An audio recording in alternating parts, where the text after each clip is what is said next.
They found love in a sterile place. Welcome to MsMojo, and today we'll be counting down our picks for the top 10 couples on Grey's Anatomy. Before we begin, we publish new content every day, so be sure to subscribe to our channel and ring the bell to get notified about our latest videos. For this list, we'll be looking at the relationships that made us laugh and cry, as well as some that made us curse the name Shonda Rhimes. If you haven't binged the show already, consider this your spoiler alert. Today, Izzie Stevens, our life together begins. And I, for one, can't wait.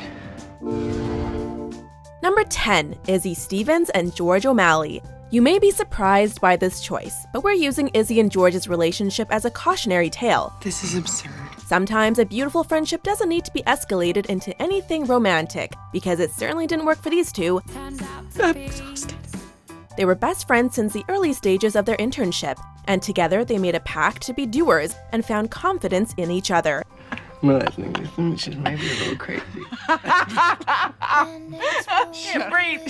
I can't breathe. The first time they do anything romantic is a bourbon-fueled night that George can barely remember. After George and Callie divorce, they give it another go, only to realize that they don't have chemistry, so they go back to being adorable BFFs. 'Cause this is it.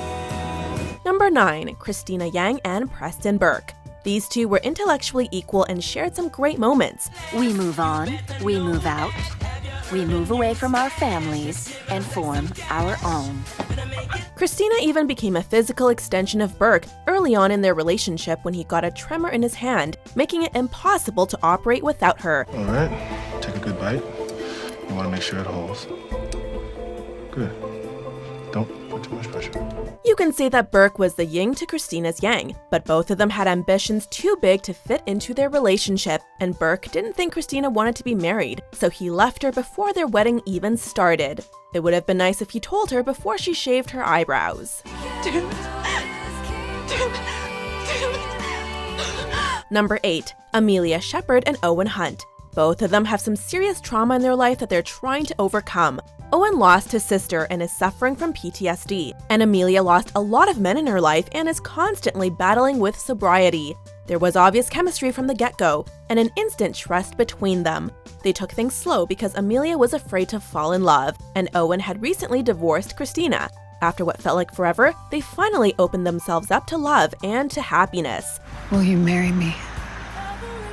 Even though their relationship hasn't been perfect since their wedding, these two are fighters, and we are hopeful they will reconcile to fight their demons together. And we stand there, waiting, hoping, ready for anything.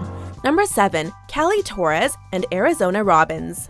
This relationship is defined by its extreme ups and downs. It was amazing when things were good, but downright ugly when things got bad. I can't even pee by myself! Yeah, and it's a problem because you now stink! This bathroom stinks! In the good times, they absolutely glowed together, especially at their wedding. There have been a lot of beautiful weddings in this show, but this one might just take the cake. Sadly, the bad times got too much for them, and they stopped glowing, starting with Arizona losing her leg in a plane crash, and climaxing when she cheated on Callie. Callie had been cheated on before, when she was married to George, and even though they still loved each other, it's not something Callie could forgive. Where the hell is Arizona? Number 6, Miranda Bailey and Ben Warren. Even though these two are the most headstrong people in the show, they work really well together. I can't. I just go stupid. I like you. That's all. There. One of the most charming things about them is how much and how effectively they flirt with each other. I wouldn't mind if you didn't give me quite so much space. It's like every time they interact, their lips are saying one thing, but their eyes are hinting at something entirely different. Ben also picks a very unique way of proposing. He pops a question through a newspaper crossword search, and when Bailey still doesn't get it, he spells it out in the middle of the OR, which is completely fitting for these two. Will 4 you 7 marry 12 me 14. Number 5, Izzie Stevens and Denny Duquette. Being a sufferer of congestive heart failure, Denny knew how short life is, so he never held back on how much he loved Izzie. And despite her best efforts, she fell in love with her charming patient. What I choose is you. You're who I want to wake up with, and go to bed with, and do everything in between with. Izzie fights like hell to keep Denny alive, but in the end, he dies, and their dream to grow old together dies along with him. Isn't that the most ridiculous piece of crap you've ever heard? Even after Denny's death, he continues to be a part of Izzie's life. He left her money that was then used to open a free clinic, and before Izzie is diagnosed with cancer, she starts having hallucinations of him. Heaven or hell, Yes. you're here for me. Yes. No, you're not here for me. You're here for me. Number 4, Alex Karev and Joe Wilson. Like many great romances, Alex and Joe started as friends, bonding over their terrible childhoods. Beer for me and another round for Hobo Joe. Alex having a drug addict for a father, and Joe growing up in the foster system and briefly living in her car. Okay, maybe not super conventional, but because of their terrible childhoods, they understand each other like no one else could. How many foster homes did you get kicked out of before you moved into your car? 17. And I didn't live in my car. I went to juvie. Alex's temper almost put an end to their relationship when he beat up DeLuca, but he proved himself to Joe when he chose not to attack her husband, even though he was an abusive SOB. You saw Paul, Yeah. and you didn't kill him. No. I mean, I thought about it, but I came home instead. Number 3, Lexie Gray and Mark Sloan. The Romeo and Juliet of Grey's Anatomy, only instead of warring families keeping them apart, it's excuses. And instead of poison and a dagger, it's a plane crash. Both of them are great characters on their own, but together, they are Slexy. We can't do this. You're little Gray, and I promised, and I'm your teacher. So, teach me. Oh, Lexi. Despite their constant breakups, it's so obvious that they want and are meant to be together. Come on, am I really so bad? No. I am. Lexie made Mark want to be a better man and slow down his Casanova ways, and Mark made Lexie feel more confident. I love you. Everyone wanted them to be together, and then they both die. Their last moments together are heartbreaking, showing how short and cruel life can be. We're meant to be.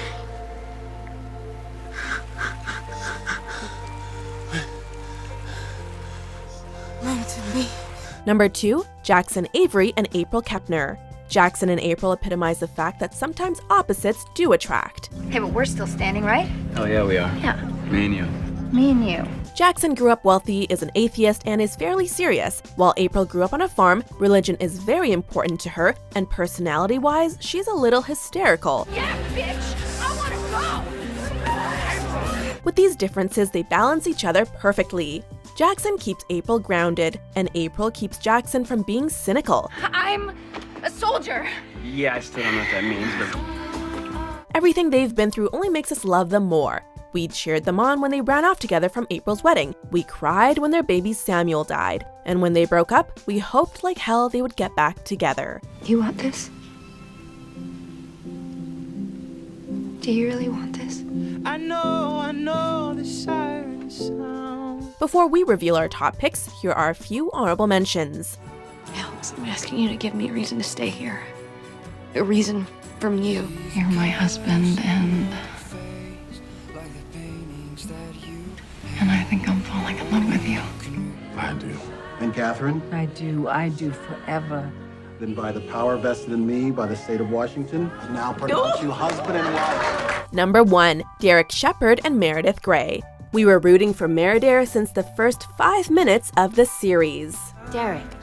Right, Meredith. Meredith. Yeah. Nice meeting you. Bye, Derek. We watched their relationship change a lot over the years. It started off as a drunk one-night stand, to a post-it note wedding, and finally a full-blown marriage complete with adorable babies. They were never afraid to be goofy together or show their dark and twisty sides, and they constantly fought to be together amidst tragedies and ex-wives. You were like coming up for fresh air. It's like I was drowning and you saved me. Even though their relationship started to get rocky, we all naively believed that they were indestructible. But then Derek died, and our chance at a happily ever after died along with him. Do you agree with our picks? Check out these other great clips from MsMojo and subscribe for new videos every day.